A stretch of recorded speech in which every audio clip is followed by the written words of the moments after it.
Ching ching, let me hear them dollar ring. Hello and namaste and welcome to MOM Square, Money on My Mind. I'm Vivek Shetty, an engineer by profession and an investor by addiction. If you and I share the same addiction, we are on the right page. Yes guys, we are on the right YouTube page. And while you're here, do not forget to hit the subscribe button and click on that bell icon. And guys, feel free to share the video with your friend, family, fellow hustlers, your social media pages, wherever, right? Let's go grow this thing together. Okay, we got to grow this MOM Square family together. You guys have all heard about how an apple a day keeps the doctor away? You have, I bet. If you haven't, you're hearing it for the first time, I guess. So today's video is why I'm praying that LUCID does not have this apple. Don't worry about it. I'm going to clean it and have it later. Magic trick. It's still in my hand. Just kidding, guys. So yes, you heard it right. There's a couple rumors floating around with regards to LUCID and Appl partnership to make their iCar, or a couple different scenarios out there. Okay.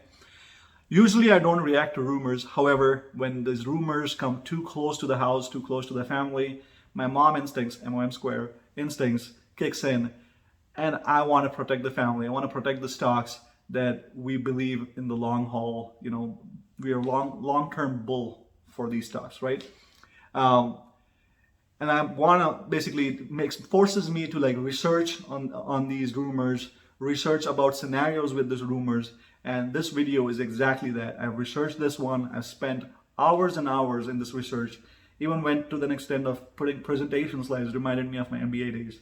But put presentations for you guys so we have a visual aid to go with this. Okay, so I put plenty of efforts into this, so hopefully you guys see the value in this video, and if you do not forget to hit the subscribe button again. Okay, that's the only way you can reward me, other than thank yous and your comments and the love that you guys have already shown. I think with the number of subscribers I have, I'm happy where we've gotten this this stage of the channel within a month or so. But I would love for you to show extra support for this extra, hard work I'm putting into making these videos for us. Okay, let's deep dive into it, guys. So, why is it that players like Appl, Google, what other companies, Amazon, they want a bite of this whole EV segment? Okay, so let me start with the very first slide, wherein we are talking about why Appl even wants to get into or is interested in the EV segment. Okay, to put things in perspective, let me start by saying where Appl stands today, right? The global market size for the smartphone industry, okay, that's around $785 billion, okay? And Appl has roughly around 15% share of that global market. So they got a decent chunk of the pie there, okay? They're the second player, right behind Samsung, in my opinion. And again, guys, we're not going to talk about Appl versus versus Samsung, Android, and whatnot. I am an Appl user, so I love Android too. Okay, that's not what this video is about. So Appl's got 50% of the market share on the $785 billion industry. Okay, now in comparison, the whole global mobility market size is around $15 trillion. So even if Appl manages to get less than 1% share of this market, their sales is going to match up. Their share, the market share is going to match off with what they're making today in the smartphone industry. So it makes total sense, right? I mean, even if they get a small piece of the pie in this EV segment, it's going to be huge for them in terms of growth, right? And we all know, the smartphone industry, I believe, is saturating. You may or may not agree with it, but it's saturating. A lot of us, already have smartphones. So anyways, there could be a separate video made about this topic completely. But long story short, I do believe that the smartphone industry is saturating. So it makes sense for Appl to diversify and start thinking about new revenue streams. Okay, so which is why it makes total sense as to why Appl is even interested in the EV. Okay, so the next slide, what you're going to see on the screen is, okay, we are clear that Appl wants to get into EV segment, but what are the different ways and scenarios that they can do this with, right? I try to lay it out in 4 different options or 4 different scenarios. We're going to call them option 1, 2, 3, and 4. Very obvious, right? Because we're going to come back to, identifying or connecting with each of those options in our, next few minutes, okay, when we talk about these individually. So option 1 is where Apple will try to assemble the cars themselves from scratch. Basically, they'll buy the components, they'll think about them as an assembly hub, okay? That's option 1. Option 2 and 3 are somewhat similar, wherein they're doing contract manufacturing. They're, either contract manufacturing with an existing OEM, a big player, or contract manufacturing with a new EV player, right?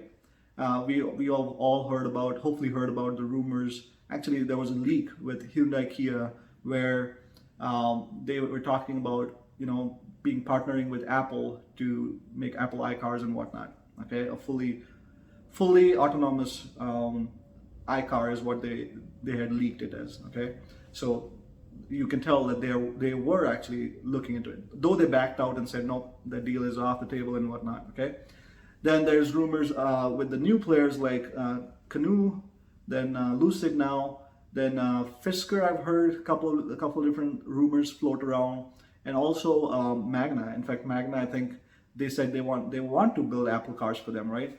I think Magna is doing that for Fisker too, which, by the way, I'm not high on Fisker at all. Okay, and you'll get why is that the case after listening to this whole video. Okay. Option 4 is a scenario where Apple decides, okay, I don't want to do anything with assembling the car or producing a car. All I want to do is focus on the technology side of it, which could be their fully autonomous driving system or the battery technology. Okay, now they claim they got a groundbreaking or a breakthrough battery technology, though Elon has taken a dig at it. We're not going to get into the details there. This is not a dissecting the technology video. This is to talk about the business side of the rumor or the possibility of Lucid working with Apple. But I'm starting with dissecting Apple first, right? Like what is in it for them? What is it before we get to the conclusion slide? Okay, so stick around and watch the whole video. So we discussed the 4 different options, right? So it's clear that if Apple wants a piece of share, I think there's enough information out there that hints that Apple has been working on this so-called Project Titan since 2014.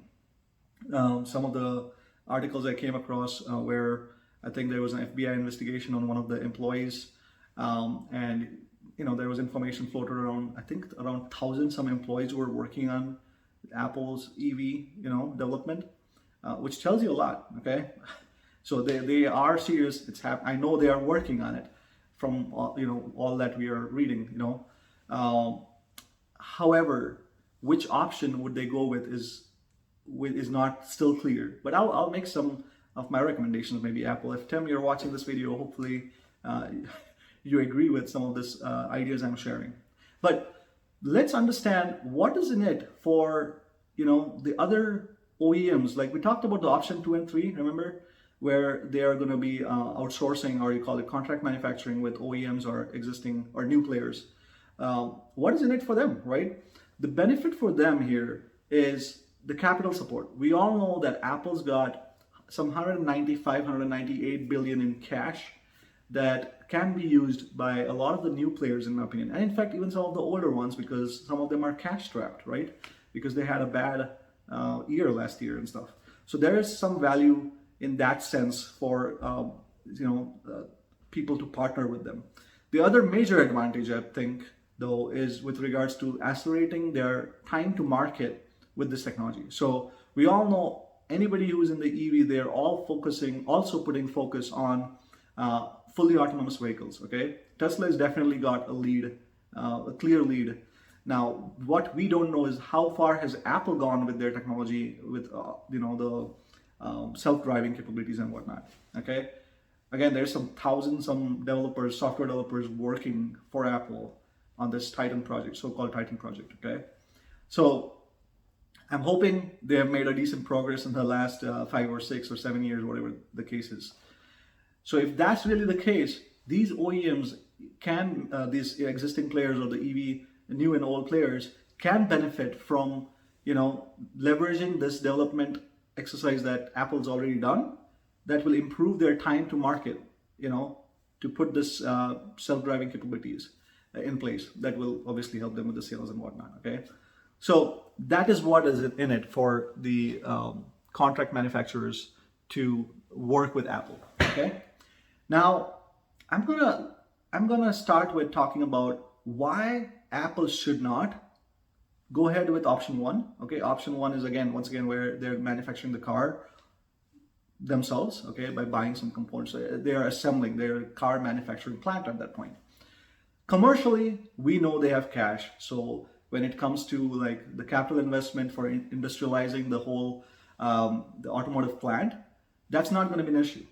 The issue, I believe, on the commercial front is going to be they are going to have a great amount of gross margin erosion by doing this themselves. Okay, so let's put things in perspective. In today's day, at current state, Apple makes around 35% gross margin by selling their smartphones.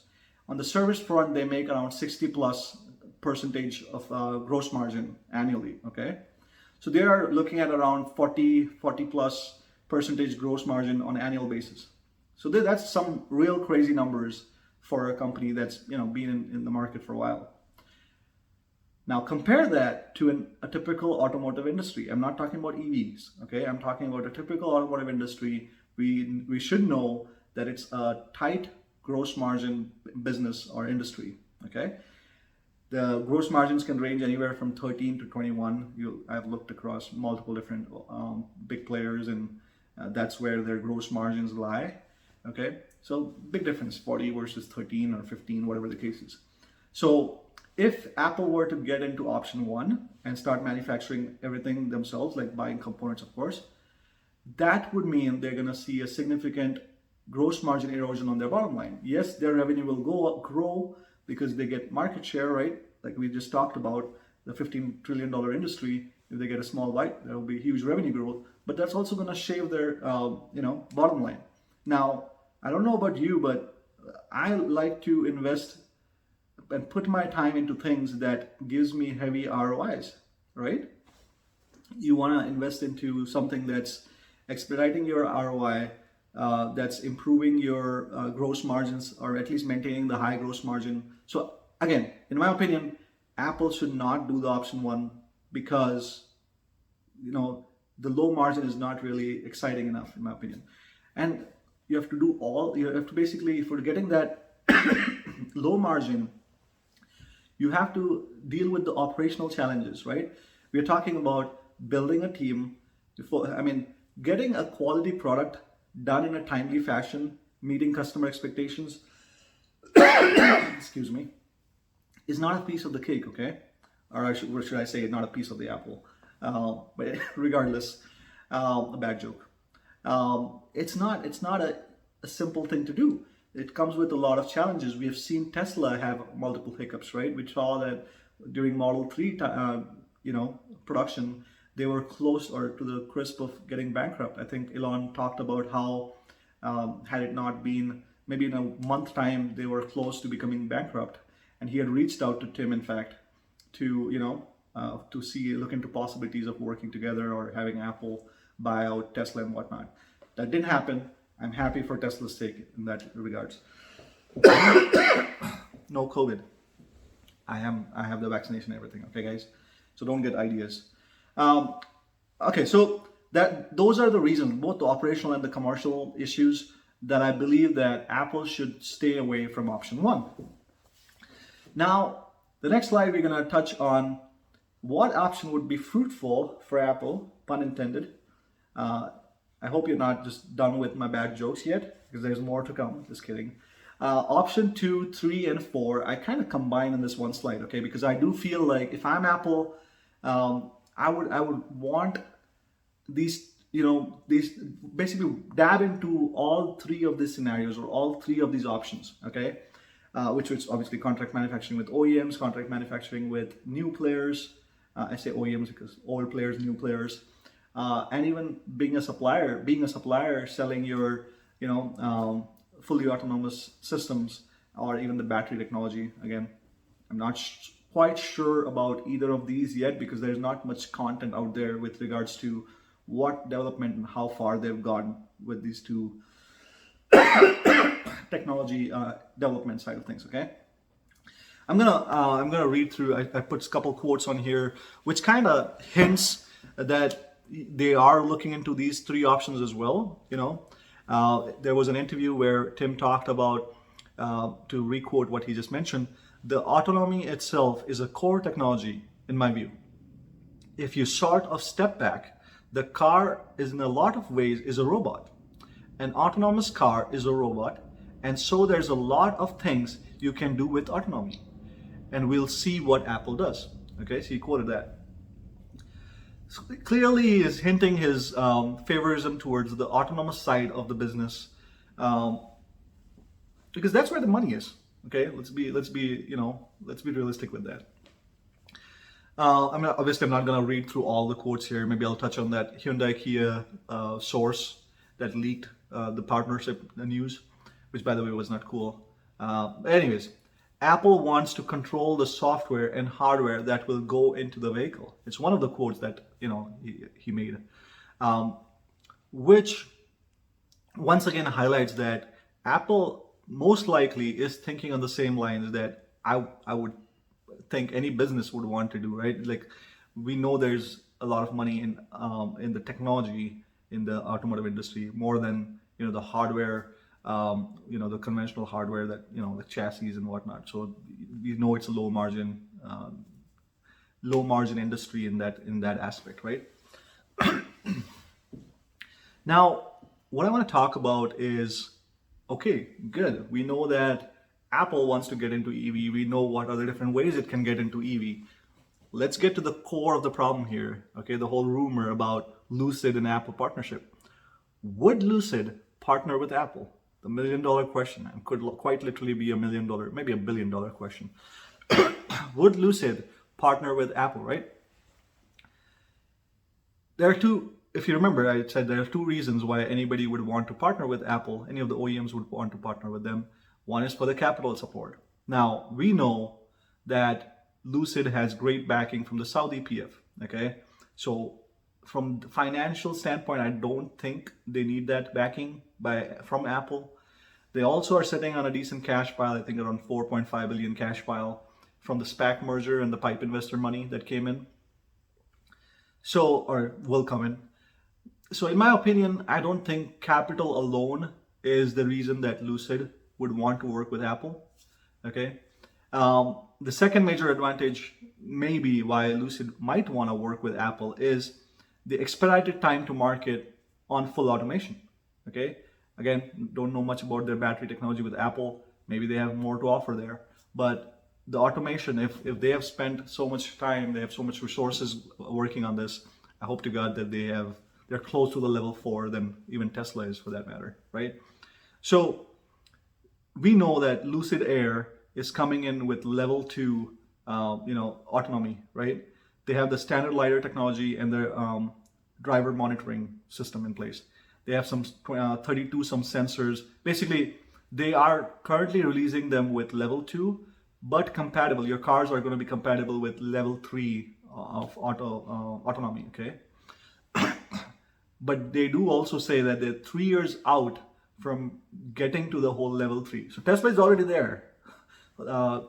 Lucid is 3 years behind to get to that level 3. So I could see that little push in the form of Apple could benefit them quite a bit in that regards, okay?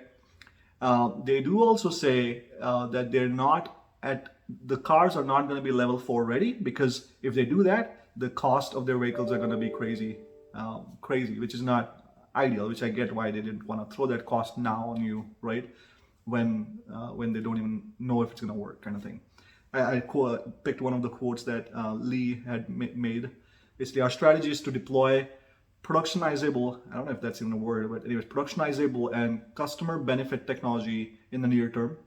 Level 4 requires more sensors, more computing, more redundancy, and that really adds up to the most cost in the vehicle. Again, if you haven't developed level 4, what's the point of putting all the cost at level, in this vehicle today, right? If it's 3 years, level 3 is 3 years out, why would I throw more cost for level 4 on this vehicle that I'm selling today? Maybe it will take them 5 years.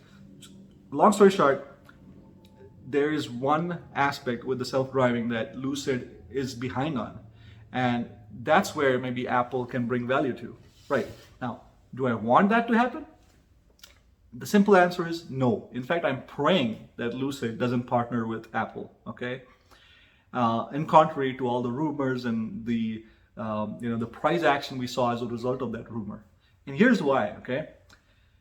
Yes, after Apple and Lucid, if they partner for this, a partnership of any sort, hopefully they don't do any Apple branding at all. But let's say if they even partner to the option 4 scenario that we talked about, or scenario 4, where Apple becomes a supplier for their autonomy and battery technology. Let's stick to autonomy for the sake of simplicity. It will help the sales for Lucid, in my opinion. Yes, there will be increased number of sales, so they'll get a market share and whatnot. However, once again, the automotive industry is not a high profit, high gross margin industry. Okay, the conventional. The reason there's a lot of money coming in, or the gross margin is going to be improved, the route for quick profitability lies in the technology side of things. Okay, obviously there's operational benefits, but that improves your gross margins. But like you said, the current OEMs are making around 13 to 20% gross margin. I do see that a lot of these EV companies will make higher gross margins, and that would be purely from their self-driving capabilities, the other technological advantages they got, right? Like Lucid is already ahead on that curve with regards to some of their electrical motor advantages, and the battery pack, things that they're doing. Again, without going into the too technical details of it, I do feel that yes, the sales will increase, but by letting Apple take a bite of your technology in the form of self-driving or autonomy, you're giving them that beneficial side of the business, like in terms of profit. You're doing major profit sharing. The major value or the revenue stream that's coming for the gross margin perspective, you're giving that to Apple, right?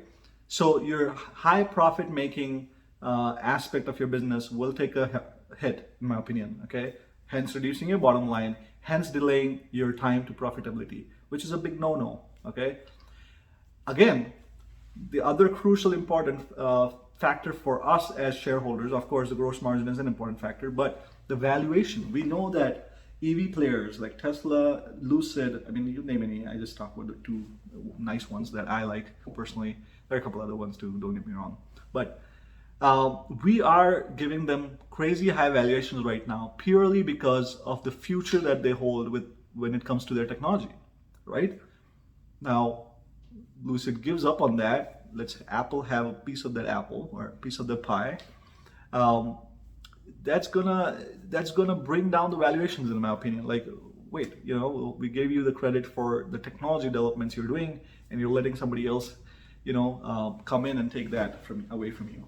Okay, so hopefully it's clear that I believe that it's actually going to hurt us more than help us if Apple and Lucid were to partner. Okay, unless they come up with some creative way to do the partnership, which I'll look forward to listening, to what that would be. But from what I'm seeing, it would be good for the owners of the vehicle itself. But as shareholders, I see it as a bad thing if Apple and Lucid were to partner. Guys, once again, I put a lot of time and research into this. Hopefully you guys liked the video, and if you did like it, please do subscribe, share this video, and if people are if you see any rumors with regards to this, educate them with what we just talked about here. Partnerships with big names doesn't always mean it's a good thing. It could bring bad news for us. It takes down the valuation, dilutes your shares. A lot of bad things can happen. As an investor, you have to look out for those things. Again, hopefully that video was helpful. Do not forget to hit the subscribe button. Until then, peace.